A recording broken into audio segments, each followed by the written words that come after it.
Welcome to NSR news.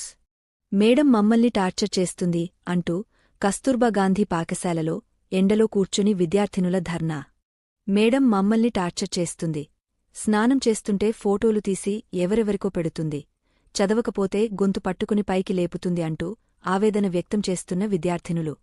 Nagar Kurnool జిల్లా నాగనులులో 10 రోజుల క్రితం ఇంగ్లీష్ టీచర్ కళ్యాణి వేధింపులు భరించలేక చేయికోసుకుని 9వ తరగతి విద్యార్థిని యామిని ఆత్మహత్యాయత్నం.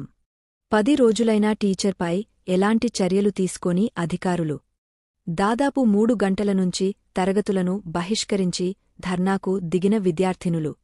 ఇంగ్లీష్ టీచర్ కళ్యాణిని సస్పెండ్ చేసే వరకు తాము ఎట్టి పరిస్థితుల్లో క్లాసులోకి వెళ్లమని తినకుండా ఎండలో కూర్చుని నిరసన తెలుపుతున్న విద్యార్థినులు.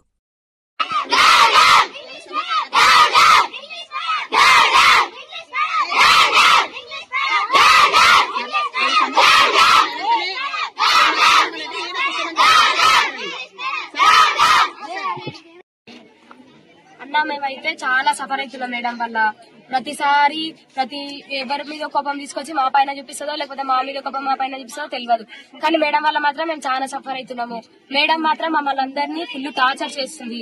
ఫుడ్ విషయంలో గానీ, స్టడీ విషయంలో గానీ, ఏ విషయంలో సరే. స్నాక్స్ బెల్ కొడుతుంది, అట్లా ఆడ స్నాక్స్ బెల్ కొడుతుంది, స్నాక్స్ పెట్టుకుంటే స్టడీ అవర్ బెల్ కొడుతుంది. స్టడీ అవర్కి రావాలని ముక్కు చెంపలేపిస్తుంది. మేము స్టడీ చేయడానికి వచ్చినాం కానీ ఇంత టార్చర్ అవ్వడానికి అయితే మేము రాలేదు. మా పేరెంట్స్ మమ్మల్ని జస్ట్ ఇక్కడ మేడం వాళ్ళు మేము ఎట్లా చూసుకుంటామో మేడం వాళ్ళు అట్లా చూసుకుంటారు కదా, మా పిల్లలకు భవిష్యత్తు బాగుండాలి కదా అని ఒక్క కారణం మీద వేసిపోతారు. కానీ ఈ మేడం వాళ్ళు ఇట్లా టార్చర్ చేస్తే మేము ఎంత స్టడీ లాస్ అవుతున్నామో మాకు తెలుసు సార్. మేమైతే చాలా సఫర్ అవుతున్నాము.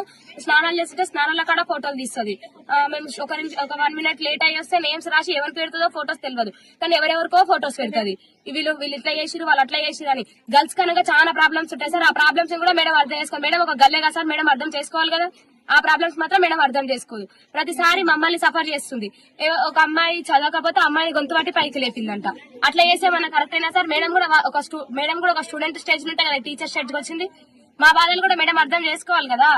ఫుడ్ విషయంలో మేము ఫుడ్ ఇస్తలేమని ఆ విషయంలో మమ్మల్ని సఫర్ చేస్తుంది. సండే రోజు మాకు చికెన్ వస్తే ఆమె కేజీ చికెన్ తీసి ఆయిల్ మొత్తం ఫ్రైడ్ రైస్ చేపించుకొని తింటుంది. అట్లా చేయకపోతే ఆంటీ వాళ్ళని తిడుతుంది, మమ్మల్ని సఫర్ చేస్తుంది. అది కూడా డైరెక్ట్ చెప్పండి సార్. క్లాస్ లోకి వచ్చిన తర్వాత అందరి ముందలా తిడుతుంది. పేరెంట్స్ విషయంలోకి వెళ్తుంది. మొన్న జస్ట్ ఎవరో మేడం వాళ్ళు వచ్చి గీతా మేడం వాళ్ళు వస్తే ఆ మేడం కి చెప్పినామని ఆ రోజు మీ పేరెంట్స్ అందరు పోని అని ఎట్లా అంటే అట్లా తిట్టింది సార్ మమ్మల్ని. అయితే మేమైతే మేడం వల్ల చాలా సఫర్ అవుతున్నాము. మాకైతే న్యాయం చేయాలి సార్. న్యాయం చేయకపోతే ఎన్ని రోజులకుండా ఈయనే ఉంటాం. మాకు మాత్రం మేడం అయితే వద్దు. కొత్త మేడం వస్తే చదువుతాం, లేకపోతే మా ఫ్యూచర్ ఖరాబ్ అయినా సరే బయటనే కూర్చుంటాం మేము.